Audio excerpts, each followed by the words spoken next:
Hey guys, welcome to episode 4 of the poker vlog. Today's video is actually going to be broken up into two separate videos, mainly because I just have so much good footage from the session. So this session comes from Spade's Sunday free roll, which is a $50 buy-in and a $20 optional add-on at break as well. This session was a lot of fun. I got real lucky, and sometimes I did not.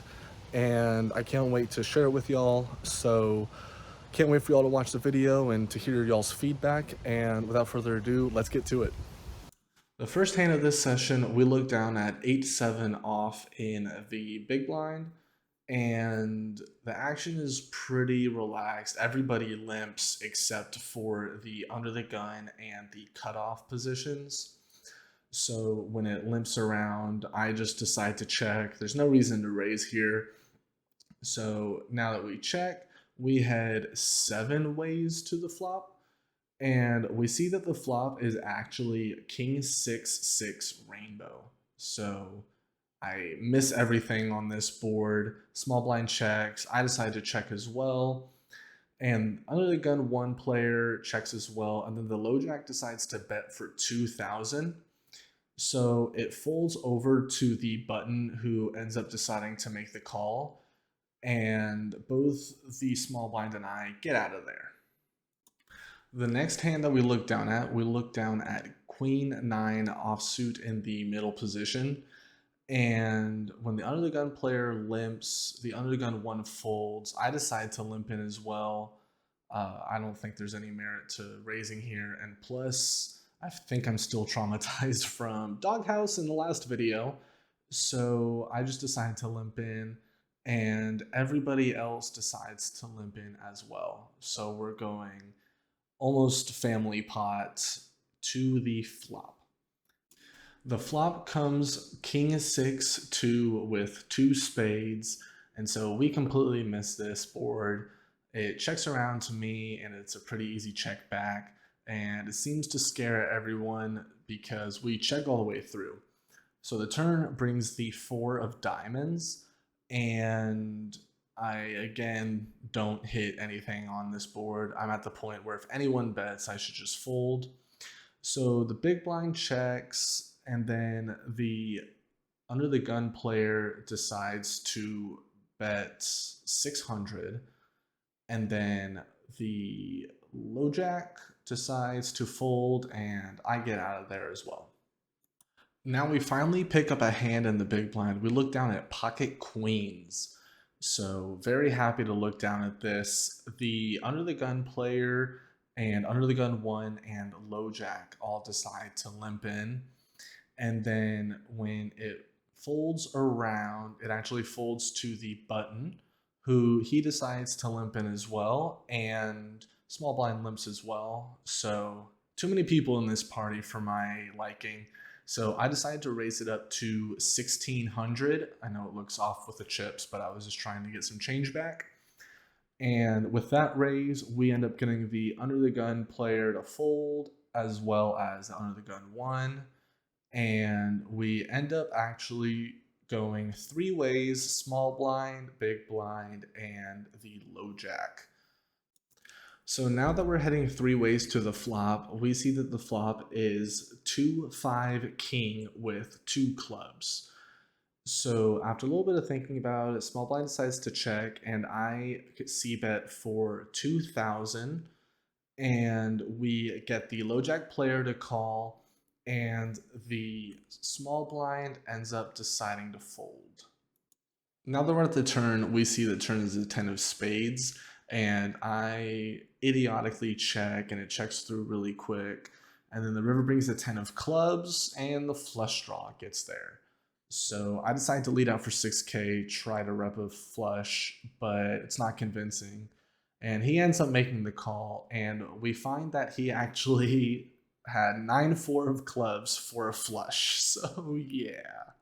Oh man.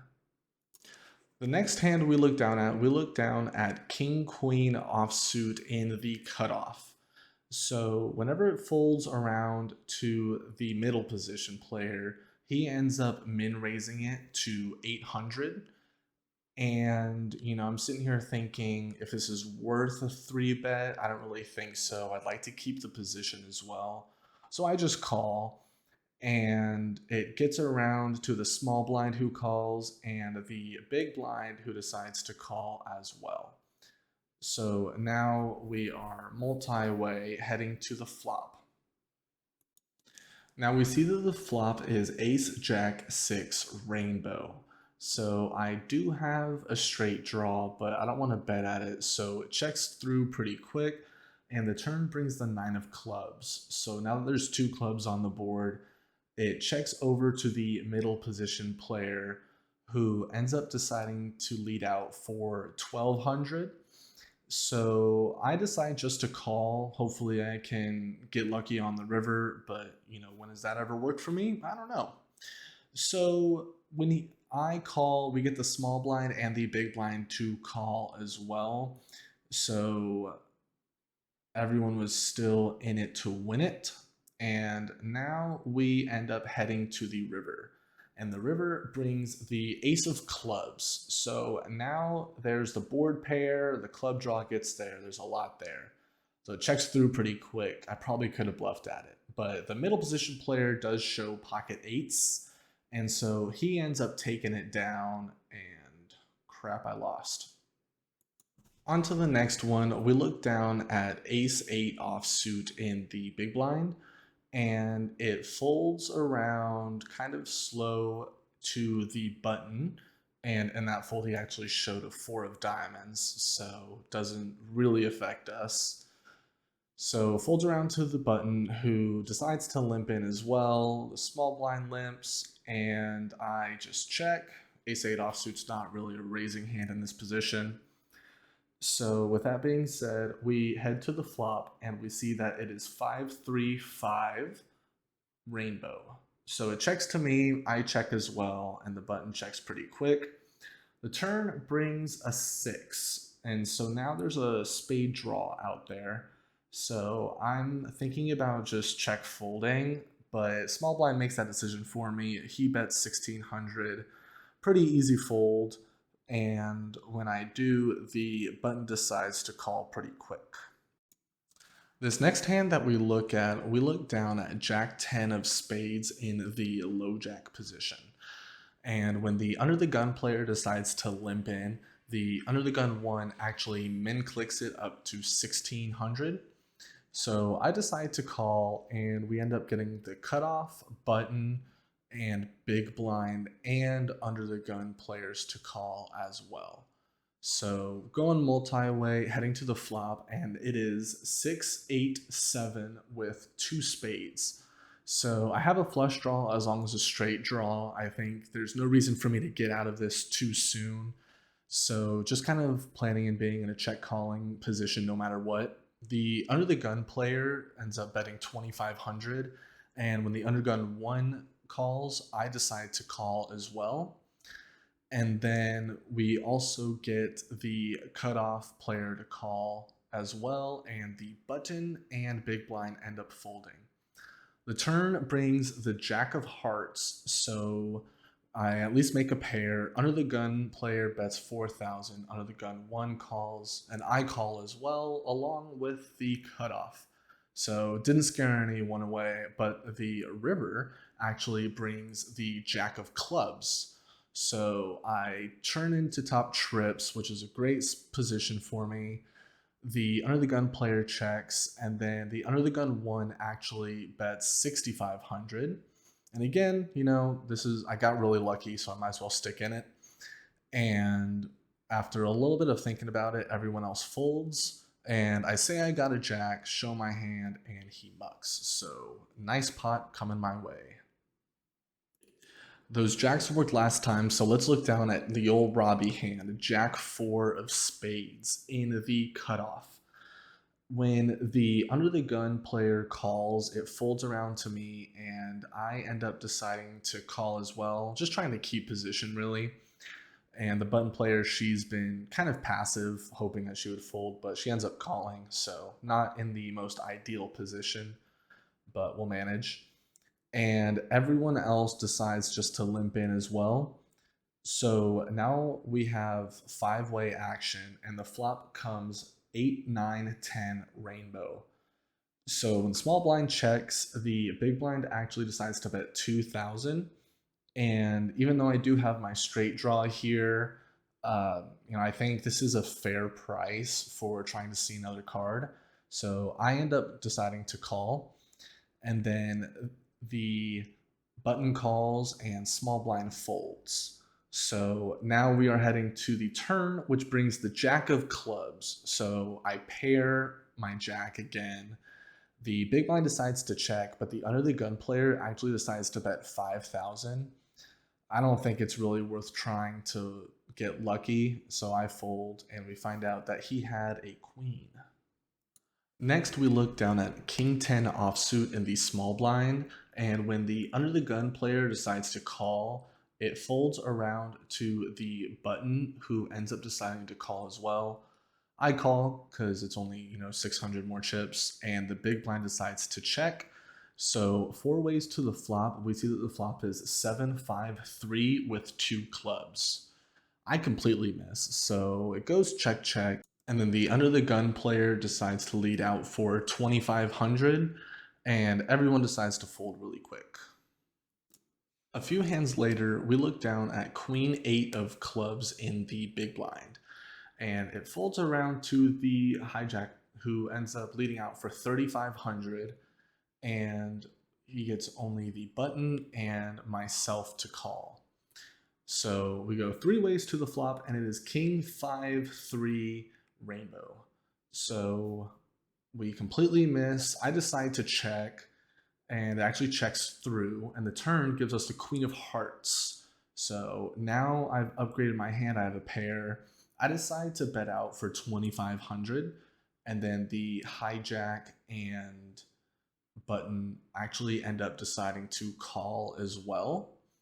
So I didn't lose anyone. So now we're heading three ways to the river, which is the Eight of Spades. So I upgrade to two pair. I decide to lead out for 7,000, and the hijack actually thinks a little bit. He actually asked me how much I had behind for a tell, but he ended up calling, and the button folds, and I show that I had Queen 8 for runner runner two pair, and he ends up folding. Thought I was repping a flush, but no. Now we look down at another familiar hand, but it is Jack 10 of hearts this time. And the under the gun player folds, and when the low jack decides to limp in, the hijack right after him decides to call as well. Cutoff gets out of there pretty quick, and then I decide to bump it up to 3,600. And that's mainly just to get some weaker hands to get out of there. And it's proven when the small blind folds, but then the big blind actually decides to ship it all in. So then when it gets to the low jack player, he thinks about it, ends up deciding to fold, and then the hijack actually took a lot more time, but he ended up deciding to fold. So then I ask for a count, and it's only about 5,600 more. I'm trying to think if this hand is strong enough to call an all in. Eventually, I decide to say yes, and we see the bad news. I am up against pocket kings. So great play by him, waking up with kings in the big blind and shipping it after my raise. Run out is 5-5-3, turn is 4, and the river ace. So lost that one. In the last hand before the break, I look at pocket threes in the under the gun, and everyone decides to limp in except for the cutoff and the button. There's no point in me kind of raising this hand. And the flop comes Jack 7-7 with two spades. So when it checks over to me, I decide to check as well. And then the hijack actually decides to lead out for 2,500. And then only the small blind folds. The big blind and myself decide to call as well. And happily, that was a good decision because the turn brings the three of diamonds. So when it checks to me, I struggle trying to get 7,000 chips out there. Hijack folds really quick, and the big blind actually calls pretty quick also. So I'm not too worried. The river brings an 8 of spades. So he goes all in and he has me covered. I'm trying to think of what kind of combinations he could have in the big blind. He could have woken up with like a jack 7 or 7-3 or something like that. So I decide to call, and he actually flips over ace queen suited for the rivered flush. So great hand. Thanks for watching another video. I really appreciate the support. Hopefully I can get this next video out here in the next week or two, but we'll have to wait and see. It's a fun one. It was a great session, and I can't wait to share it with y'all. So please like the video, and if you haven't, please subscribe as well. I'd really appreciate it, and I can't wait to see y'all in the next one.